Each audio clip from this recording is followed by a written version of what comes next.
Friends அனைவருக்கும் வணக்கம். கொஞ்சம் இடைவேளைக்கு பிறகு மீண்டும் நம்ம இந்த அரசியல் சார்ந்த விஷயங்கள் பேசணும் அப்படின்னு தொடர்ந்து நினச்சிட்டு இருந்தேன். ஆனால் குறிப்பாக இந்த விக்கிரவாண்டி தேர்தலுடைய ரிசல்ட் வந்ததுக்கு பிறகு ஒரு வீடியோ போடணும் அப்படின்னு ரொம்ப முயற்சி எடுத்தேன். ஆனால் அந்த முயற்சிகள் போதிய அளவுக்கு நேரம் கிடைக்காததுனால நான் வீடியோ போட முடியலை.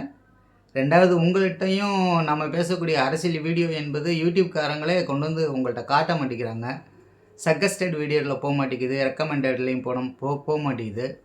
அதனால தான் நம்ம அந்த அரசியல் வீடியோவை நிறுத்திட்டு மீண்டும் நம்ம அந்த பழையபடி பாடல்களை போடுவது அப்படிங்கிற மாதிரி போட்டிருக்கோம். இருந்தாலும் இடையிடையில் இந்த போன்ற முக்கியமான அரசியல் செய்திகள் ஏதாவது இருக்குது அப்படின்னாக்க அந்த நேரங்களில் நம்ம அரசியல் சார்ந்தும் வீடியோக்கள் போடுவதாக தான் இருக்கும்.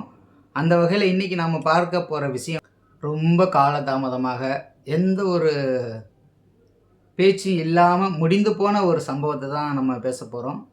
குறிப்பாக நம்ம நாம் தமிழர் கட்சியினுடைய சீமான், அப்புறம் சாட்டை துரைமுருகன், அதுக்கப்புறம் இந்த விக்கிரவாண்டி தேர்தல் நின்னாங்கள் டாக்டர் அபிநயா அவர்கள் மற்றும் அந்த கட்சியை சார்ந்த பேச்சாளர்கள்லாம் இருக்காங்க பார்த்தீங்களா, அவர்களுக்கு நம்ம ஒரு நன்றியை கண்டிப்பாக தெரிவித்தே ஆகணும். என்ன காரணம் அப்படின்னாக்க, வேறு யாராலும் இவ்வளவு துணிச்சலாக பேச முடியுமா? அவர்களுடைய வீடியோவெல்லாம் இப்போ நம்ம அடுத்தடுத்து போட போகிறோம். எப்படியெல்லாம் அவங்க பேசியிருக்காங்க அப்படிங்கிறத பற்றி அவர்களுடைய பேட்டி, தேர்தலுக்கு பிந்தைய, அதுவும் குறிப்பாக இந்த ரிசல்ட்டுக்கு பின்னாடி அவங்க என்ன பேசியிருக்கிறாங்க, சீமான் அவர்களும் சரி, நம்ம அபிநயா அவர்களும் சரி என்ன பேசியிருக்கிறாங்க அப்படிங்கிற வீடியோவையும் போட்டுட்டு அதிலிருந்து நம்ம அதற்கான விளக்கம் என்ன அப்படிங்கிறதை பற்றி பேசுவதற்காகத்தான் இந்த வீடியோ. அதில் நம்ம அவங்களுக்கு ஏன் நன்றி சொல்கிறோம் அப்படின்னாக்கா, வேறு யாரும் இந்த அளவுக்கு எதிர்க்கட்சியாக இருக்கக்கூடியவர்கள் கூட இப்படியெல்லாம் பேச மாட்டாங்க. ஆனால் இவர்கள் 10,603 வாக்குகள் வாங்கிட்டு ஒரு எதிர்க்கட்சி நிலையில் நின்று பேசுகிறாங்க. பாமக கூட 50,000 ஓட்டு வாங்கினாங்க. அவங்க கூட இந்த அளவுக்கு அவர்கள் மீது விமர்சனம் வைக்கலை. ஆனால் இவர்கள் பயங்கரமாக விமர்சனம் வச்சுருக்காங்க. அதை பற்றி தான் இப்போ நம்ம பேச போகிறோம். ஒரு மகனை நீங்கள் எடுத்து பாருங்க தம்பி. சாதிய உணர்வு, மத உணர்வு இருக்கிற வரை தமிழனுங்கிற இன உணர்வு பிறக்காது. நாம் தமிழர் என்று சொல்லணும்னா அவனுக்கு சாதிய உணர்ச்சி, மத உணர்ச்சி சாகணும். அதுதானே வரும். அப்புறம் சாதிய மத உணர்ச்சி எப்போ வீழுதோ, எப்போ தாழுதோ, அப்போ தான் தமிழருங்கிற இன உணர்ச்சியே பிறக்கும். நாங்கள் எடுக்கிறதா சாதி ஒழிப்பு, நாங்கள் எடுக்கிறதா ஒன்றும் இல்லை. ரோசினி நாடார்னு போட்டிருக்கான். அவள் போட்டவன் என்ன சொல்கிறா, நீங்கள் ஏன் போட்டிருக்கீன்னு கேட்டதுக்கு, அவங்க அப்பா பணம் ஏறல, ஆனால் அவங்க பரம்பரை ஏறிச்சு. அவள் சொல்கிறா, என்னுடைய வேர் எங்கே இருக்குன்னு எனக்கு தெரியணுங்கிறதுக்காக நான் வச்சுருக்கேன்ட்டு. அதை தான் பண்ண நீங்கள் எல்லாரும் போட்டுக்கணும்னு சொல்லி அப்படியே ஒரு அதிமுகவில் அதில் என்ன நடக்கும்னு தெரிஞ்சுதான் அது பின்னடைஞ்சிருச்சு. நாங்கள் அப்படி பின்னடைய முடியாது. வளருகிற கட்சி. நாங்கள் எங்கள் கருத்தை விதைச்சிக்கிட்டு மக்களுக்கு எங்கள் வேட்பாளரை அறிமுகப்படுத்திக்கிட்டு ஒவ்வொருத்தரும் இப்படி ஒரு கட்சி இருக்குன்னு சொல்லணும். அதுதான் முதன்மையானது. அதை நாங்கள் செஞ்சோம். நீங்கள் இதை எப்படி பார்க்கணுன்னா, உண்மையிலேயே இது தேர்தலாக நடத்தப்படுதா, இதை நீங்கள் ரசிக்கிறீங்களா, ஏற்கிறீங்களா? ஒரு பத்திரிகையாளராக, ஒரு பொது மனிதனா, ஒரு குடிமகனா இந்த போக்கு சரியானது தானே? எல்லா அமைச்சர்களும் அங்கே கூடி ஒரு தெருவுக்கு ஒரு அமைச்சர் நின்றுட்டு எல்லா சட்டமன்ற உறுப்பினர்கள், பாராளுமன்ற உறுப்பினரையும் கூட்டி வச்சுக்கிட்டு நீங்கள் கணக்கு இல்லாத காசு, துணிமணி, அவங்களுக்கு உணவு, அவங்களுக்கு எல்லாம் கொடுத்து ஒரு அந்த இதிலே வச்சு மக்களை அப்புறம் நீங்கள் வாக்கு செலுத்தி வர்றதில் அதையும் மீறி கள்ள ஓட்டும் போடுறீங்க. இப்போ இது எந்த மாதிரியான அணுகுமுறை? இது எப்படிப்பட்ட ஆட்சி முறை? இதை எப்படி நீங்கள் ரசிக்கிறீங்க, ஏற்கிறீங்க? இதில் என்ன நீங்கள் இதை தேர்தலுங்கிறீங்க? எந்த மாறுதல் இதில் வரும்? இதே அமைப்புக்குள்ளே தான் நம்ம வாழ்ந்தாகணுங்கிற நிலைமைக்கு நீங்கள் தள்ளுறீங்க எல்லாரையும்.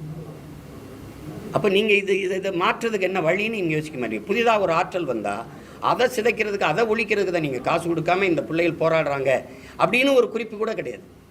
ஒன்று சாதிய உணர்ச்சி, மத உணர்ச்சி, இதுக்குள்ளே தான் நிற்கிது.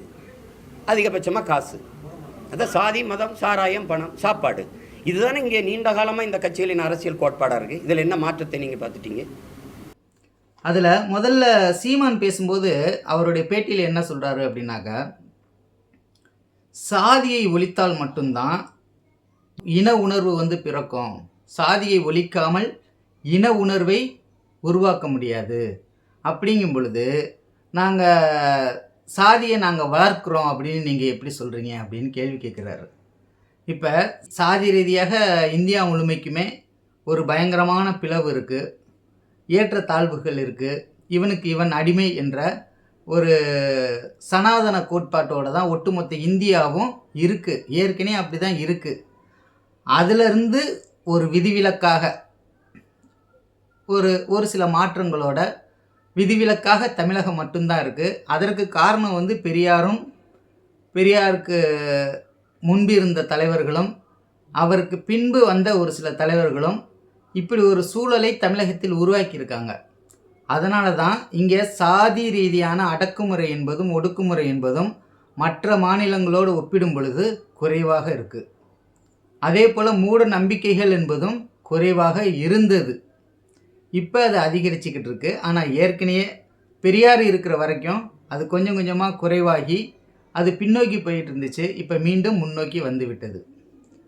இவர் இன ரீதியான பாகுபாட்டை கூடுதலாக கொண்டு வர்றார். ஏற்கனவே வந்து சாதி ரீதியாக தாழ்த்தப்பட்டோர், பிற்படுத்தப்பட்டோர், மேல் சாதி வகுப்பினர் இவர்களுக்கு இடையில் ஏகப்பட்ட மோதல்கள் நடந்துக்கிட்டு இருக்குது, பிரச்சனைகள் போய்கிட்டே இருக்குது தொடர்ந்து.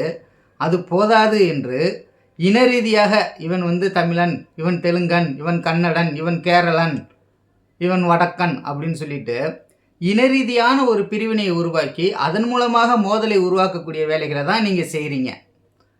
ஆனால் கேட்டால் சாதியை நாங்கள் ஒழிக்க போகிறோம் அப்படின்னு சொல்கிறீங்க.